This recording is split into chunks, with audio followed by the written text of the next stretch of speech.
নানান জল্পনা কল্পনা, নানান গুঞ্জন। অবশেষে ব্রাজিল কোচ কার্লো আনচেলত্তি ঘোষণা করলেন ২০২৬ সালের ব্রাজিল বিশ্বকাপের হয়ে বিশ্বমঞ্চে ব্রাজিলের ফুটবল সাম্বার ম্যাজিক দেখাতে চলেছেন কারা।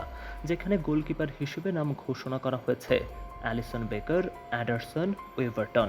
তারপরেই ব্রাজিলের রক্ষণভাগ অর্থাৎ ডিফেন্ডার হিসেবে ঘোষণা করা হয়েছে বেশ কিছু নাম, যার মধ্যে জায়গা করে নিয়েছেন Alex Sandro, Bremer, Danilo, Douglas Santos, Gabriel Magalhaes, Ibanez, Leo Pereira, Marquinhos Wesley.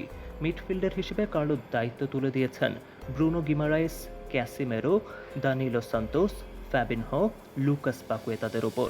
তবে দর্শকদের সবচেয়ে নজর কেড়েছে যে জায়গাটাতে, অর্থাৎ ব্রাজিলের ফরওয়ার্ড লাইনে যেন তারকাদের ছড়াছড়ি। আর সেখানে জায়গা পেয়েছেন Endrick, Gabriel Martinelli, Igor Thiago, Luis Henrique, Matheus Cunha, Neymar junior, Raphinha, Ryan, Vinicius junior.